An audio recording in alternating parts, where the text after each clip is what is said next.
Now, this morning we are going to have some extremely interesting discussions, and a discussion that is extremely timely at that, as today we have heard that the Tobago Autonomy Bill would be before the Parliament for a vote. And so this morning we are chatting about that and the implications of that for Tobago with Dr. Maria Dillon-Remy. Good morning and welcome. Good morning, Shenell, and thanks for having me. Now, this is so serious that it couldn't get more serious than this morning. There has been conversations for the last, let's say, 2 months since the Prime Minister indicated that the bill will soon be before the Parliament, but many persons were unaware of how soon that would be. And now we're hearing just a few days ago that today is when that bill is going to come to a vote before the Parliament. Can you tell us about the lead up to us getting here? Okay, Shenell, I would just like to say first that I am happy that it has been brought back for discussion. And that is because it has been, I call it lying in state. It has been in the House since that discussion when it ended in July. Yeah, I think it was July. When it ended in July 2021, it has remained at committee stage. And importantly, and I think I'm happy that it has been carried over each year. So it has been on the House of Representatives order paper since 2021. It never came off the order paper. I thought that it had come off, but it never came off the order paper. But I was pushing for this thing to be discussed before this time. And I'm just saying, I am happy that it has been brought back for discussion. However, I'm a little unhappy that it is coming at a time which I consider contentious. My understanding is that this bill or these bills require sober discussion around the table where people are able to listen to one another and also be able to make discussions and decisions based on what is important for both Tobago and for Trinidad and Tobago.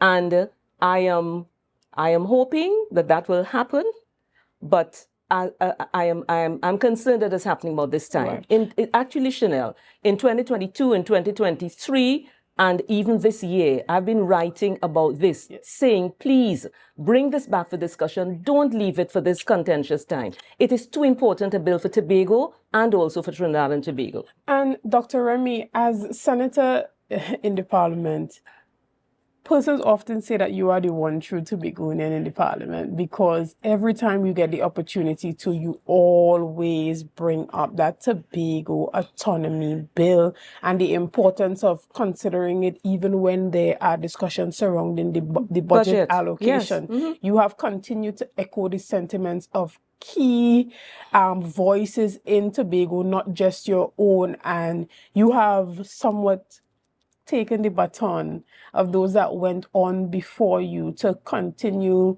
to always be advocating for Tobago's autonomy. And so I can see that it grieves your heart that this is now being used as somewhat of a political football.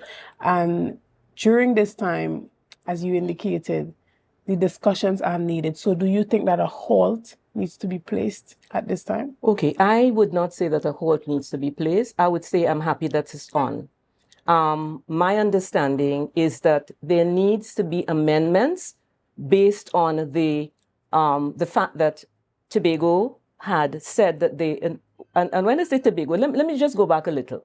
Since 2021, I have been trying to get the Tobago House of Assembly, i.e. more than one groups in Tobago, to say, listen, these are the changes we would like to see, because at that time, it was said that you are able to still make adjustments. You will still make the recommended amendments, because until such time as it's discussed on the floor, you can make amendments. So, and they did.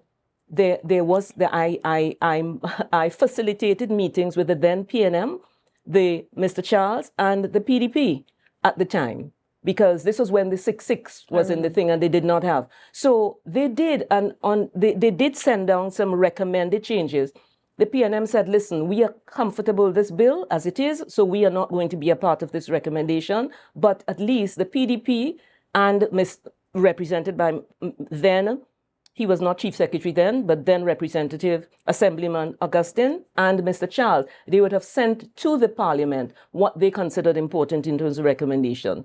Also, in February this year, and this was after Mr. Ho-Choi Charles's funeral, and both the Mr. Augustine, then Chief Secretary, and the Prime Minister said that they wanted to see this matter come up again. And in February of this year, Mr. Augustine would have sent to the members of the House, and it would have been copied to all members of the Senate, what they considered appropriate in terms of recommendations. I do not know whether those recommendations were discussed in the Assembly legislature. I thought they should have been. And why I'm saying that is because when the bill initially went down, it was not, PNM was in charge of the Assembly legislature then, but it was not a PNM bill that went down. It went down from, it was passed by the Assembly legislature, but the consideration for the other parties, like Mr. Charles, and they were there. So that went down as from Tobago. And I thought these amendments needed also to come from Tobago.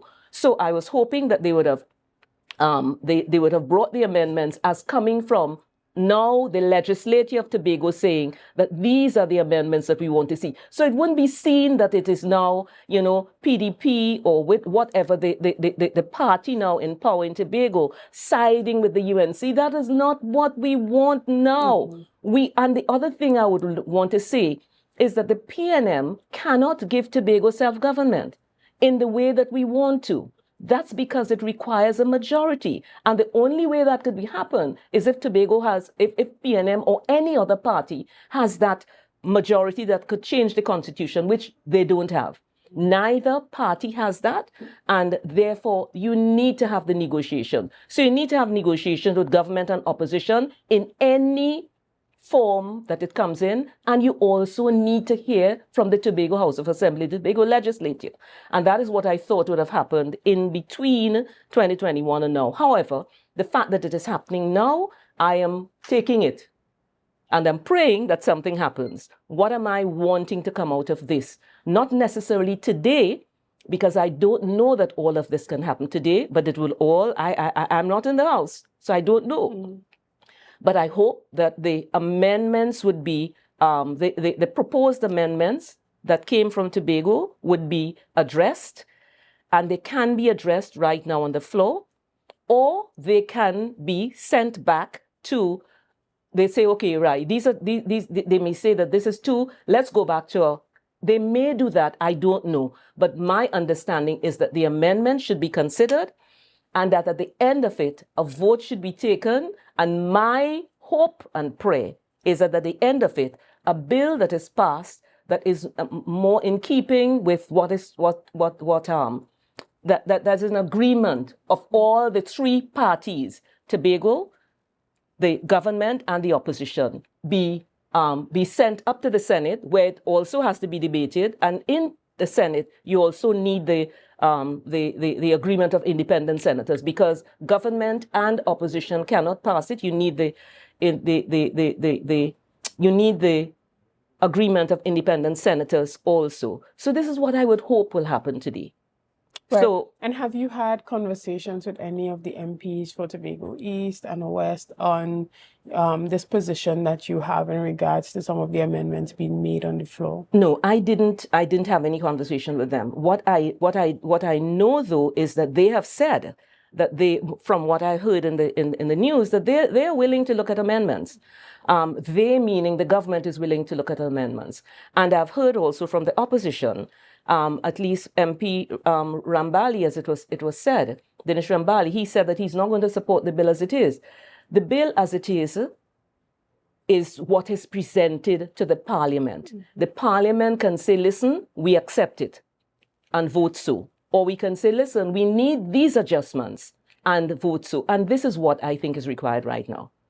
Excellent. And when it comes to the voices in Tobago who are often speaking up on this Tobago autonomy issue, what do you think is important for the important message that should come out of Tobago as we speak so that colleagues at the central government level truly understand the importance of this bill to Tobagonians? Well, I think they should understand by now the importance of this Tobago, because, I mean, everyone knows what has happened over the last several years. And even as I had heard Mr. Jack talking about going back to APT James in 1954, the union has been an uneasy one for years. And attempts have been made to make it easier. The attempts were made in 1977, resulting in the Act 40 of the Act of 1980. Again, the amendments were proposed 96, and now it is being done again with an interim one in 2013 that would have gone to the Parliament it did not get the approval of Tobago. It was not just the opposition. Tobago did not approve of it. So what I'm saying is that, having said all of that, it is important that they do have the discussions, and it is also important that they come to some kind of resolution. There are certain things that I consider non-negotiable. Okay. One is Tobago must get legislative authority over the areas that they have jurisdiction over. So whichever schedule, the name of the schedule is, for instance, like health and social services, etc., Tobago should have legislative authority. And they should not have the ability for cabinet to, because what is happening now is the cabinet can come and say, no, we don't need this, and that's because that's because what the Constitution now says. I would not like to see that be removed or that not be given to Tobago. There are many other things that are negotiable. For instance, the matter that concerns the delineation of what is Tobago and what is Trinidad in the Constitution. It was discussed at the Joint Select Committee, and there were legal opinions that were given. My understanding of it is that if it's delineated like that in the Constitution, you have issues to deal with in terms of international law. To me, that is something that needs to be discussed on the table, and you agree or disagree with it. But it's not something I can have my opinion, which I don't, because it's a highly constitutional and legal matter. I don't. But we were guided by, and you can go on the website and see, on Parliament's website, you see there's a Queen's Counsel, Mr. Bart, who would have given all those things were discussed. So it is not as though, let's say, Tobago sent down something which they wanted, and then the Parliament just decided that they were going to send something else. It was after discussion. And if Tobago is still not in agreement with that, bring it to the Parliament and let the Parliament decide. Because at the end of the day, this is where the law is made. And so in what was presented in the report did not include what Tobago said it wanted at that point in time because of the understanding and the legal advice. The other thing too is that we keep the understanding of whether we want a federation or not. A federation did not come to the Parliament. It was discussed in Tobago, and again, this is where democracy comes in. It was discussed in Tobago, but when it reached to the Assembly, when the bill was debated in the Assembly, that was not one of the things that came forward. But this is something that the opposition is holding on to right now. It is being held on to right now. But what I'm saying, it is unfair to bring that back now when the bill that was sent from Tobago House of Assembly Legislature to the Cabinet, which came to the Joint Select Committee, did not include a federal system. And I'm saying it is probably for discussion again, but that is not this was not one of the things that was discussed in any great detail because it was not what came from Tobago, that they wanted a federal system. A federal system, my understanding, it means that there's a Tobago, there's a Trinidad as defined, and there's a Trinidad and Tobago. So you have to have a legislature for Tobago, a legislature for Trinidad, and then a legislature for Trinidad and Tobago, as what happens in the United States. There's a federal system in the United States, and then you have, the states have their own governance. And the federal governance overrides the local government, but that is not what was asked for. And even people talk about St. Kitts and Nevis being a federation. It isn't a true federation like that. Nevis has its island government, and Nevis makes its laws, but there is no, the government is a government of St. Kitts and Nevis, and there is representative of the government in the parliament. There's a representative in parliament from Nevis. Similarly to what we kind of have here. Excellent. We're going to take a quick break here, and we're going to come back with much more on this discussion. So, guys, see you soon.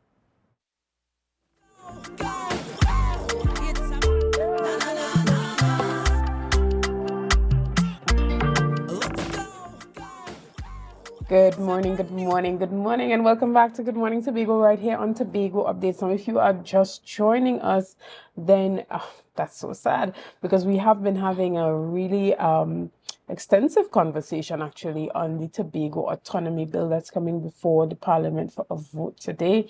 And I've been having this conversation with Senator Dr. Maria Dillon-Remy.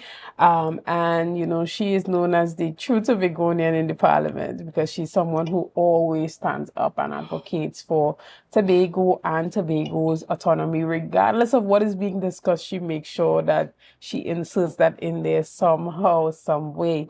And so we always want to thank you for that level of representation without fear and without favor. But there has been a number of misconceptions that have been circulating surrounding this bill that has instilled a bit of fear in Tobagonians when it comes to supporting.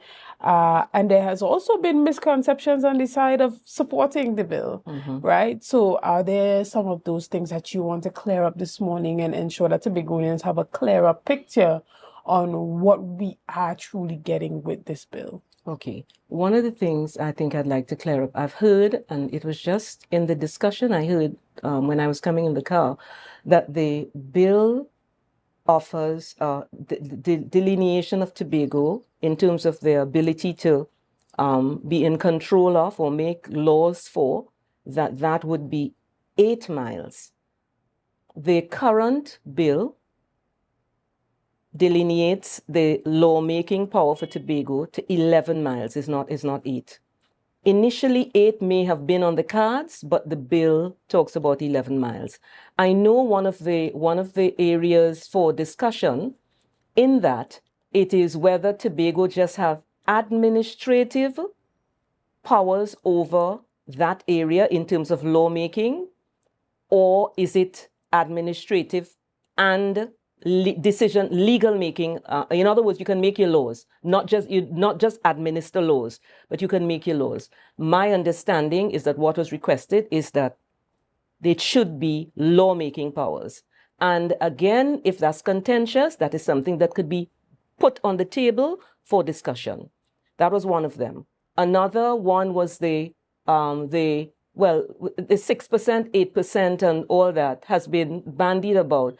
I just want to say, one, there is a fiscal review commission, I think it was called, and that you can take that to the commission at any point in time. In other words, what was put in the bill was a minimum of 6.8%. In other words, it's not a maximum. So it could be 8, it could be 10. So, but you have to negotiate that. I know that was one, that has been one of the concerns that people have been talking about. But and there's also another a concept that has come up about Tobago's resources that are available, in other words, in Tobago's seabed, and having an opportunity to get a certain percentage of that back into Tobago's, in other words, the allocation that you're giving us. Please consider that we have oil, we have gas, etc. That is something that was not considered here, but is something that could be discussed at the same Fiscal Review Commission, because this is where the decision as to what the percentage of the budget would be for that particular year. So I'm saying there are mechanisms in there to be able to bring that position that, listen, 6% or 8% is not enough for this year. But I also want to say that people are talking about what percentage is enough. A percentage that is enough must be based on what you have to do. For instance, people are saying 6.8% is going to give us another 4 million to do what we have, 4 billion to do what we, or about 4 billion to do what we are doing right now. But just remember, when this bill is passed, and remember, and you hear me, Shenell, Yeah. I'm not saying if. When this bill is passed, Tobago will have much more activities to take place, much more responsibility. So you will need to be bringing in people, your whole legal department, you're dealing with Registrar General, etc. All those people that you have to bring in will have a cost. So the 6.8% may not be enough.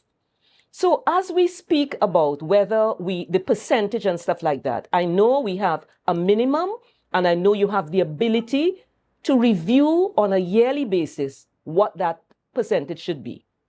And I think that's important. Right. And I remember in conversations with the MP for Tobago West, Ms. Shamfa Kajo Lewis, she pulled up the national gas company's map of oil and gas in Trinidad and Tobago, and she would have indicated that although we have gas in Tobago's waters, as we might consider, there is hardly any or none at all when you look at the green spots, which indicate where there is oil. Right. And so she was saying, if we do separate it like that and Tobago gets what it deserves in terms of the gas that is found in Tobago waters, would we then be relinquishing authority or the ability to benefit from the oil and gas that's in Trinidad and Tobago water? So I look forward to hearing, that argument develop some more on both sides on, what is in which waters and how does it benefit Tobago versus how it benefits Trinidad versus how it benefits Tobago. Right, but Shenell, that discussion wouldn't be coming up today. You wouldn't have that kind of discussion today because you're discussing clauses of a bill, and the question is if that's what they discuss, if probably it goes back and for a further, like, let's say, consideration of specific amendments that were proposed by Tobago, probably if it goes back, you may have that kind of discussion that may come in, but that wouldn't be discussed today.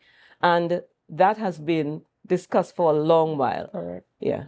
Right. And one of the things that we touched on a bit, even while we were offset, is the outcome and what that means for Tobago, for Tobagonians, and the work that has been done. So in a situation where this bill is passed today, what does that mean for Tobagonians? Some persons are saying, well, immediately we know that this is going to trigger the call of another election. What can Tobagonians or the wider world looking on this morning expect coming out of the passing of this bill today in its current state? Okay, if the bill gets passed with the amendments, I keep saying that with the amendments because I do think that the amendments should be considered. If the bill gets passed, it first has to come to the Senate. When it comes to the Senate has to also agree to what is presented for it. So it cannot be done. You wouldn't have a decision today that means that the bill is passed today. That's one. Secondly, is that usually, and there's a clause in the bill about the assent of the president. A bill could be passed and it does not become a law until it's assented by the president. And you have to have assent by the president. And the assent by the president will happen when they agree that, listen, it is time enough that this can happen. So there will be the need for, whenever it's assented to, that there will be need for new elections, because it then replaces the current act the current act would be replaced. So there would need to be a new elections and stuff like that. But that would not be tomorrow or the next day. But at a time that's agreed to, that listen, this is possible now, because lawmaking powers, you don't just get up overnight and make law. We are not making laws in Tobago now. You require not just the people to support, like the Law Reform Commission, the parliamentary, the CPC that they have in Trinidad. These are all the people. The parliamentarians are not the one who does all these things, This is done by the staff, in this case of the Attorney General's office. And they are the ones who do all the thing and all the research. And Parliament, when the committees meet, they meet and consider what they have brought. So all that would need to be put into place. So this would not happen overnight, Shenell. Excellent. And looking at it from the other perspective, if this is not passed today, if it's just shut down, what does that say for Tobago, for Tobagonians, and the work that has been put in this for so many years? Shenell, if it does not get past the House, and I'm saying it doesn't have to be today, we could be some other day too. If it does not get past the House and it gets shut down in the House, then that's it. For me, my concern would be another 40 years or plus, because the discussions have been going on for a long time. And if it does not happen now, then when? I've heard the Chief Secretary talk about going to international organizations, and this sentiment was also expressed by Mr. Charles when he was alive. He used to talk about, if you don't want to give us, we'll have to go to the international bodies. And perhaps that is where Tobago may want to go. I do not know. But in terms of the current process where this is being done through the Parliament of Trinidad and Tobago, if it's shut down now, first, as I said before, it's not something I would like to see. But if it happens, my concern would be that it will take another several years to come back to this stage. When it comes to the amendments that are being suggested, and the idea that these can be done on the floor or going back to committee stage, do you think that the other Tobago representatives in the Parliament have a duty to also echo this sentiment? I know from what I've heard from the representatives that amendments are possible. I don't know about going back to a committee stage or anything. That will depend on parliamentary procedure, and I'm not sure about that. But certainly, as for instance today, there will be no more debate on the bill or what was presented in Parliament, because it has already reached to the stage of committee. What happens in a committee stage? A committee of the whole Parliament is that you go through the bill clause by clause. So it is in that space you can suggest amendments. The question is whether those amendments are going to be considered, whether they will be accepted or rejected. And therefore, at the end of the day, when the vote comes, whether the vote will be for or against the bill. All right. But guys, we're going to take a quick break here, and we're going to come back with much more on this Tobago Autonomy discussion. See you soon.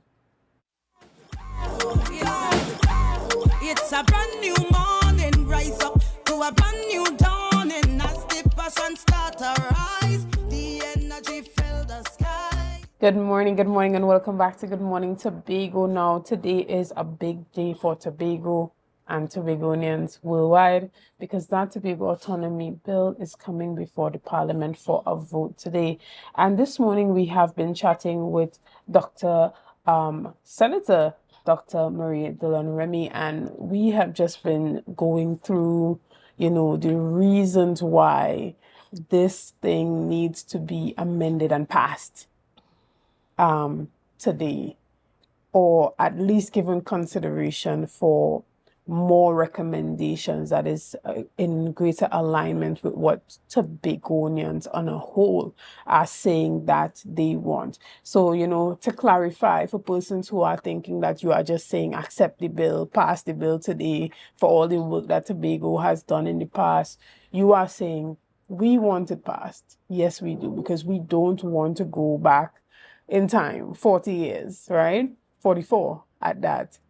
but there are certain things that need to be considered. And this is a position that I have agreed with and echoed even here on this platform, that unity is so necessary during this time. This is literally the time where political colors have to come off and the true Tobagonian has to come out, in such a way where persons are able to put to the side how they feel about each other and say all children and all children's children should not be fighting for Tobago autonomy, right? Because it would have been long overdue.